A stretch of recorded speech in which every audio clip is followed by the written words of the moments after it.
3 जनवरी 2026 आधी रात का वक्त, पेंटागन की बिल्डिंग और इस बिल्डिंग का सबसे खुफिया कमरा। यह सीक्रेट कॉन्फ्रेंस रूम तभी खुलता है जब अमेरिकी एस्टेब्लिशमेंट को कोई बड़ा फैसला या ऑपरेशन करना हो। इस खुफिया कॉन्फ्रेंस रूम में आला अमेरिकी क़यादत उन ऑपरेशंस की निगरानी करती है जिनमें अमेरिका के किसी नाफरमान या अमेरिकी मफादात के दुश्मन को अंजाम तक पहुंचाना। दुनिया भर में अमेरिका के रिजीम चेंज ऑपरेशंस इसी खुफिया कमरे में अंजाम को पहुंचते हैं। यहाँ आवेजा द्योहिकल टीवी स्क्रीन बेशुमार मर्तबा बेरहम अमरीकी ताकत के सफाकाना मुजाहिरे देख चुकी है। ये वही खुफिया कमरा है जिसे 1989 में पैनामा के जनरल नोरेगा के गिरफ्तारी ऑपरेशन का कंट्रोल रूम बनाया।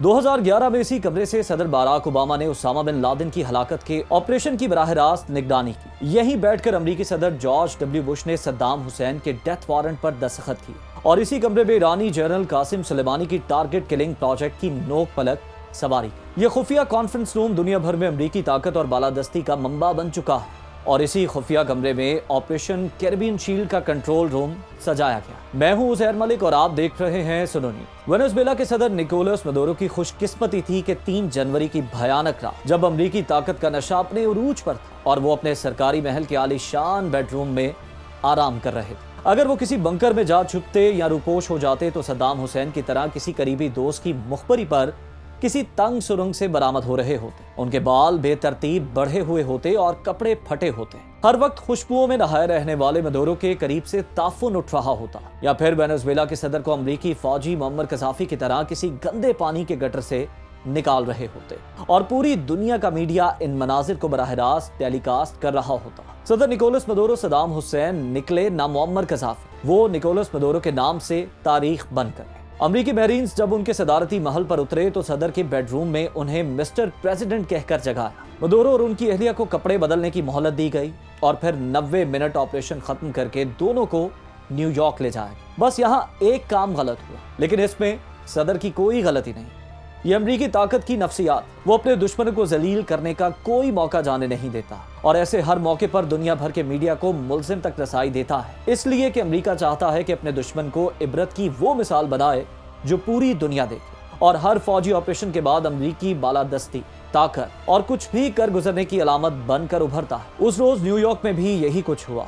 अमेरिका के एनिमी नंबर 1 को आलमी मीडिया के सामने हथकड़ी लगाकर FBI के जुलूस में पेश किया गया। लेकिन सदर वेनेजुएला बहादुर होने के साथ साथ समझदार भी है। इन लम्हात को जिनमें अमेरिका ने उन्हें जलील करना चाहा, मदुरो ने अमर कर दिया। वो पाबा जंजीर चले लेकिन सरबुलंद रहे और दुनिया भर में बहादुर और बावकार कहलाए। इसीलिए पूरी दुनिया से उनके लिए आवाजें उठी। वेनेजुएला में अवाम सड़कों पर निकला। नाज़रीन, अमरीकी बालादस्ती का बुखार 2026 की तीसरी शब वेनेजुएला पर क्यों उतरा? इस सवाल का जवाब सीधा सा है कि अमरीकी एलीट लातीनी अमरीका को भी अमरीका ही समझती है, इसलिए कि अमरीकी अशराफिया का सियासी और मौशी DNA 16वीं सदी में उरूज और ताकत पाने वाले बरतानवी, फ्रांसीसी और स्पेनिश इस्तेमारियों से जा मिलता है। ये वो सफेद फार्म आबादकार थे जो यूरोप से शुमाली अमरीका आए और फिर मकामी रेड इंडियंस को कत्ल करके उनके मुल्क पर कब्जा कर लिया। आज 21वीं सदी में अमरीकी थिंक टैंक्स बज़ाहिर तो लातीनी अमरीका को पैन अमेरिकन पुकारते हैं, लेकिन अंदरूने खाना लातीनी अमरीका को अमेरिकाज बैकयार्ड या अमरीका का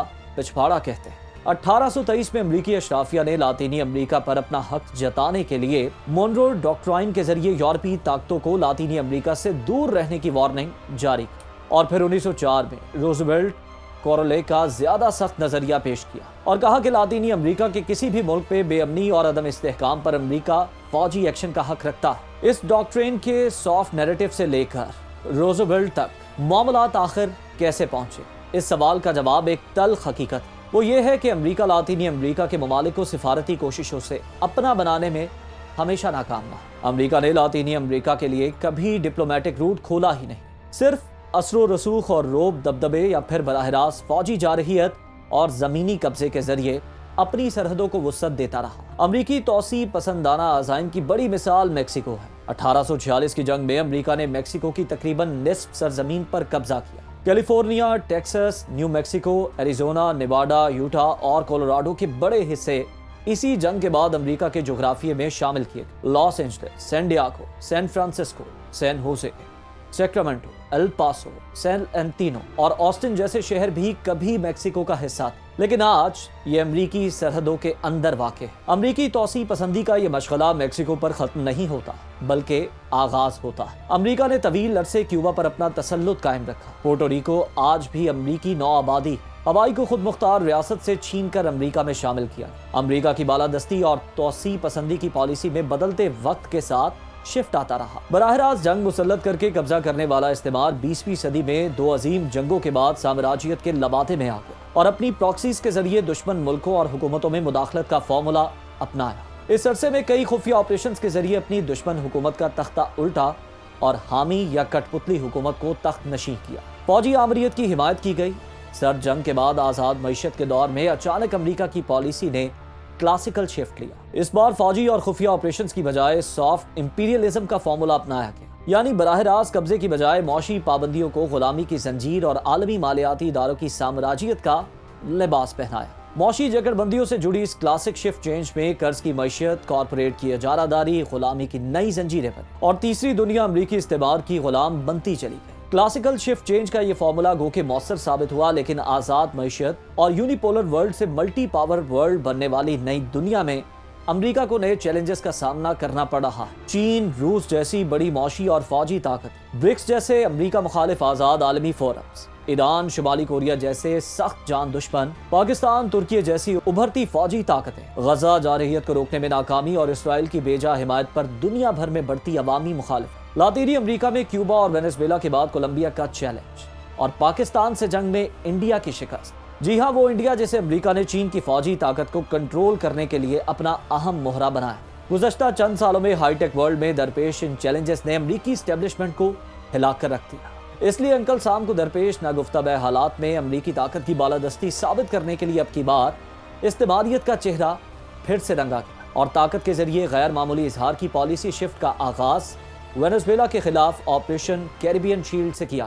یہ دنیا پر ایک بار پھر امریکی رعب اور دبدبہ طاری کرنے کے لیے ضروری بھی تھا، لیکن یہاں ہم غزہ کو بھول رہے ہیں، جہاں وینزویلا سے پہلے امریکی بغل بچہ اسرائیل 27 مہینوں تک خون کی ہولی کھیل کر امریکہ کی خاموش حمایت سے گریٹر اسرائیل کی جانب بڑھ رہا ہے۔ گریٹر اسرائیل کے اس پردے کے پیچھے حقیقت میں گریٹر امریکہ ہے اور یہی امریکی استعماریت کی بدترین مثال ہے۔ نکولس مادورو کی گرفتاری، معاف کیجیے گا میں اسے اغوا کہوں گا، ایک غیر معمولی واقعہ بن چکا ہے جس پر دنیا دو حصوں میں تقسیم۔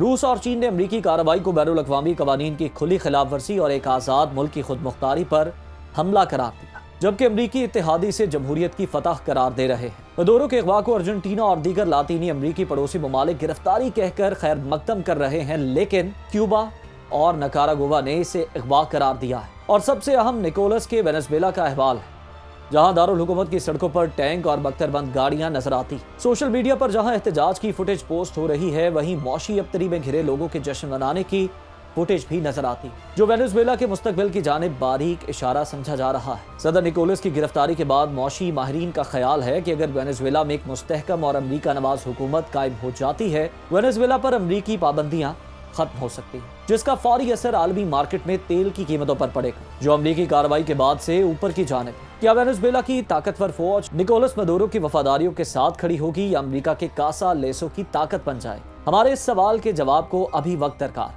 ماہرین کو ایک خدشہ اور بھی لاحق ہے، اگر روسی غصہ اور چینی مذمت نے کوئی عملی صورت اختیار کی تو دنیا پھر سے کولڈ وار ایرا میں داخل ہو جائے گی اور پھر یہ جنگ لمبی چلے گی، جس کی قیمت وینزویلا کی عوام ادا کریں گے۔ جاتے جاتے آخری بات، آپریشن کیریبین شیلڈ اپنے پیچھے ایک اہم سوال چھوڑ گیا ہے۔ اگر امریکہ بتدریج وینزویلا کے تیل کے ذخائر تک دسترس حاصل کر لیتا ہے تو کیا مشرق وسطی امریکہ کی نظر میں غیر اہم ہو جائے گا؟ اجازت دیجیے، اللہ حافظ۔